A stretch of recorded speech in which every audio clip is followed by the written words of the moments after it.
Assalamualaikum warahmatullahi wabarakatuh. Saya Repka Juan Fajar Wiradiwangsa, NIM 11820201999. Saya akan mempresentasikan mata kuliah materi Quran di SMA dan SMU tentang ilmu pengetahuan dan teknologi. Kajian Quran Surat Yunus ayat 110. Langsung saja ke pembahasannya. Ilmu pengetahuan dan teknologi merupakan ilmu yang mempelajari tentang perkembangan teknologi berdasarkan ilmu pengetahuan. Dalam perkembangan global, ilmu pengetahuan dan teknologi berjalan beriringan, membentuk sebuah kemajuan. Islam mendorong umatnya untuk mengembangkan ilmu pengetahuan dan teknologi. Berbeda dengan pandangan dunia barat yang melandasi perkembangan ipteknya untuk kepentingan material, Islam mementingkan perkembangan dan penguasaan iptek untuk menjadi sarana ibadah. Memperhatikan tanda-tanda kebesaran kekuasaan Allah Subhanahu wa taala tentu harus diiringi dengan gairah untuk mempelajari, mengupas, mencari solusi, dan menggunakan ilmu pengetahuan yang diperolehnya untuk kesejahteraan manusia. Saat Allah Subhanahu wa taala memerintahkan kita untuk memperhatikan semua yang ada di langit dan di bumi dalam surat Yunus ayat 101, sebenarnya Allah Subhanahu wa taala sedang memberi petunjuk jalan menuju ilmu astronomi dan ilmu bumi.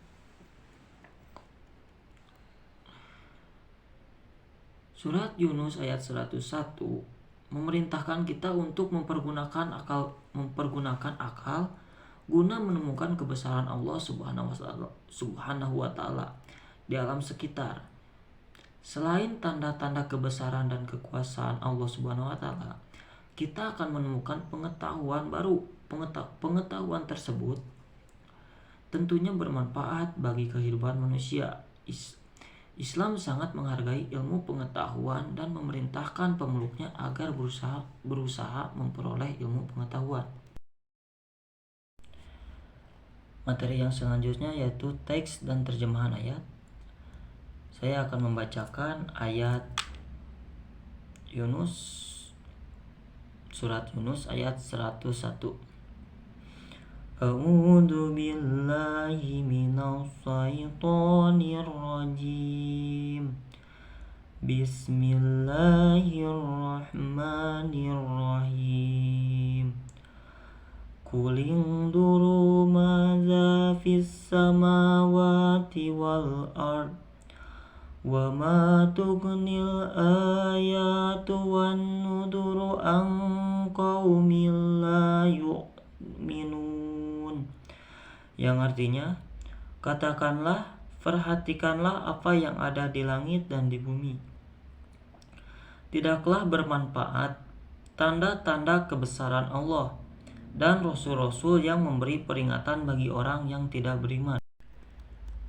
Selanjutnya teks perkataannya yaitu kuli, katakanlah, unduru, perhatikanlah, maza, apa yang ada, fi, di, as-samawati, langit, wal urdi, dan bumi, wama, dan tidak,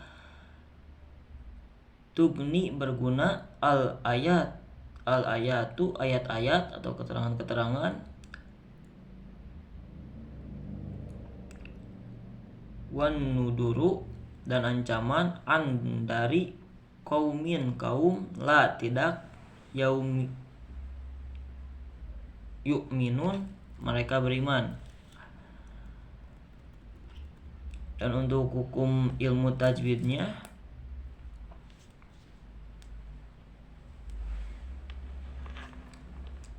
kuling duru, hukum bacaannya ifa hakiki. Keterangannya itu ada nun sukun bertemu dengan salah satu huruf ikhfa hakiki yaitu zo. Cara membacanya samar-samar. Yang kedua itu mada. Hukum bacaannya botobi'i. Keterangannya ada salah satu huruf mat yaitu alif yang didahului dengan huruf yang berharokat fathah. Cara membacanya dibaca panjang 2 harokat. Yang ketiga fis samawati itu alif lam samsiah. Keterangannya ada alif lam bertemu dengan salah satu huruf alif lam samsiah yaitu syin. Cara membacanya dengan memasukkan alif lam ke huruf-huruf samsiah. Yang selanjutnya wanuduru yaitu gunah. Keterangannya ada huruf nun yang berharokat tasjid. Cara membacanya dengung. Yang kelima an kaumin yaitu ifa hakiki. Ada nun sukun bertemu dengan salah satu huruf ifa hakiki yaitu kha. Dibacanya samar-samar. Yang terakhir yaitu qaumil la yu'minun. Itu idgham bila gunah. Keterangannya ada kasroh tain bertemu dengan salah satu huruf idgham bila gunah yaitu lam. Cara membacanya meleburkan ke dalam huruf di depannya. Selanjutnya yaitu analisis sisi kandungan. Yang pertama itu dari tafsir Kemenag oleh Kementerian Agama Republik Indonesia. Dalam ayat ini Allah menjelaskan perintahnya kepada Rasulnya agar dia menyuruh kaumnya untuk memperhatikan dengan mata kepala dan akal mereka segala kejadian di langit dan di bumi. Mereka diperintahkan agar merenungkan keajaiban langit yang penuh dengan bintang-bintang, matahari dan bulan, keindahan pergantian malam dan siang, air hujan yang turun ke bumi, menghidupkan bumi yang mati, dan menumbuhkan tanaman-tanaman dan pohon-pohonan dengan buah-buahan yang beraneka warna dan rasanya. Hewan-hewan dengan bentuk dan warna yang bermacam-macam hidup di bumi, memberi manfaat yang tidak sedikit bagi manusia. Demikian pula keadaan bumi itu sendiri yang terdiri dari gurun pasir, lembah yang luas, dataran yang subur, samudra yang penuh dengan ikan berbagai jenis. Kesemuanya itu tanda keesaan dan kekuasaan Allah bagi orang yang mau berpikir dan yakin kepada penciptanya. Akan tetapi bagi orang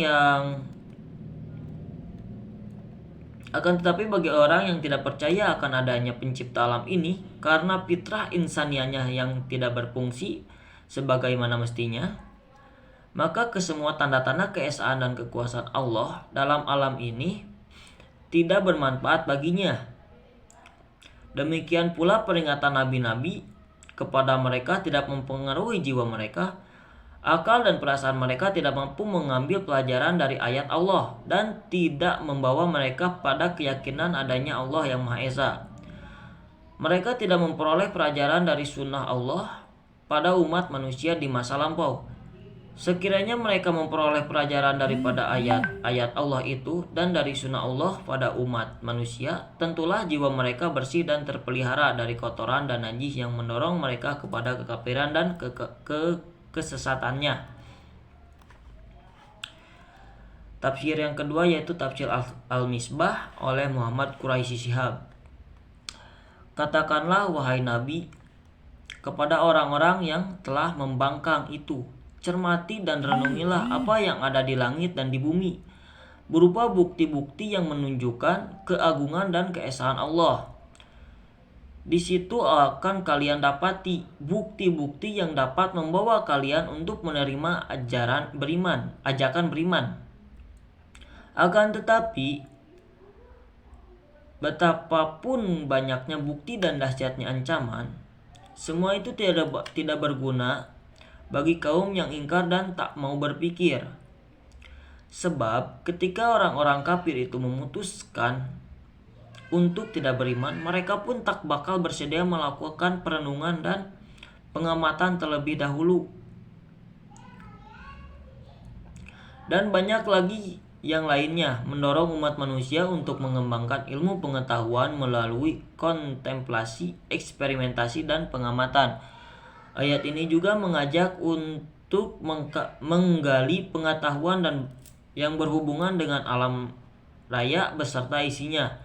Sebab alam raya yang diciptakan untuk kepentingan manusia ini hanya dapat dieksplorasi melalui pengamatan indrawi.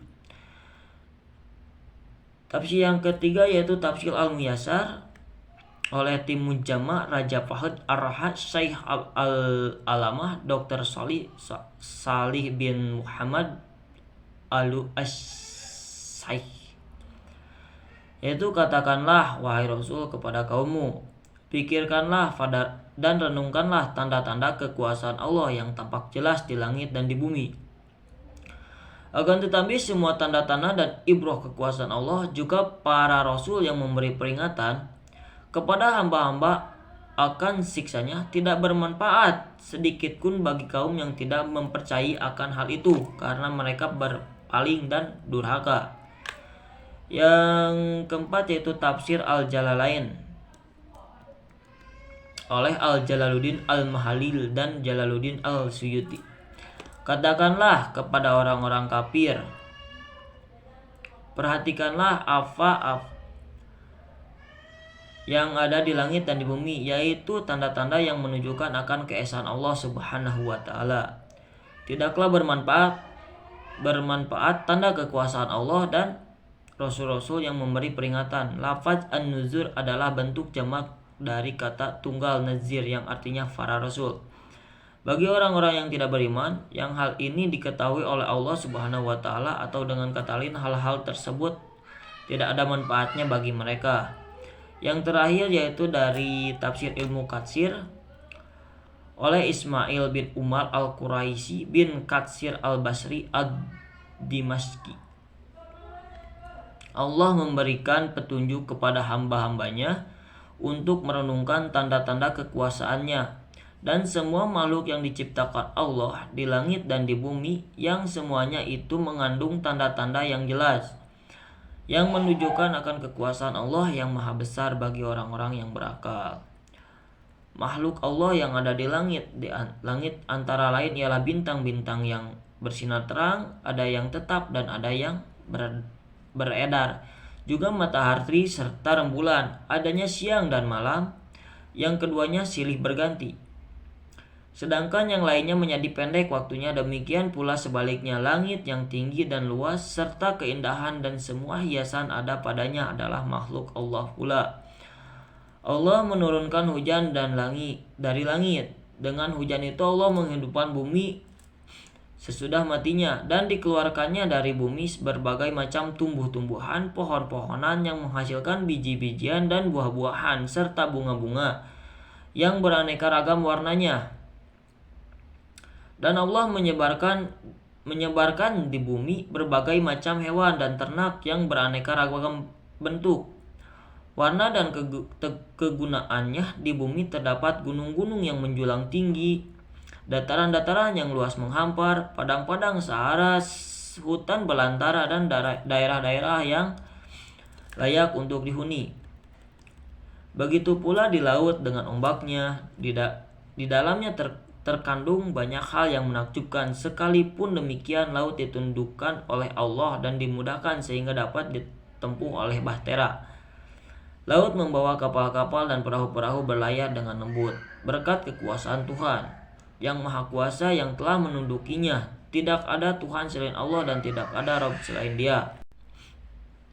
Untuk kesimpulan dari materi yang tadi saya sudah bahas, menengok sejarah peradaban Islam zaman dulu, kita akan menemukan para ilmuwan muslim yang mengembangkan ilmu pengetahuan dan teknologi. Tokoh-tokoh semisal Muhammad bin Musa al-Khawarizmi, yaitu tokoh ilmuwan matematikawan. Abu Ar-Rayhan Muhammad bin Ahmad al-Biruni, ilmuwan fisikawan. Jabir bin Hayyan al-Kufi as-Sufi, ilmuwan kimiawan. Ad-Dinawari, ilmuwan biolog, dan Muhammad al-Fajari, itu ilmuwan astronomi. Merupakan beberapa di antara ilmuwan Islam yang sangat jenius pada saat itu. Mereka membaca Al-Quran, menciptakan karya, teori dan penemuan baru yang luar biasa. Jadi, Islam tidak anti ilmu pengetahuan dan teknologi, tetapi mendorong pengembangannya. Intinya segala hal yang ada di dunia ini hadir untuk menunjukkan kebesaran Allah Subhanahu wa taala, terutama dalam hal menunjukkan tanda-tanda keberadaan Allah Subhanahu wa taala.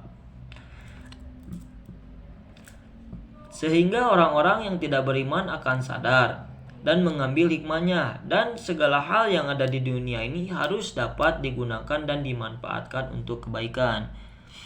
Mungkin hanya itu saja yang bisa saya sampaikan. Kurang lebihnya mohon dimaafkan.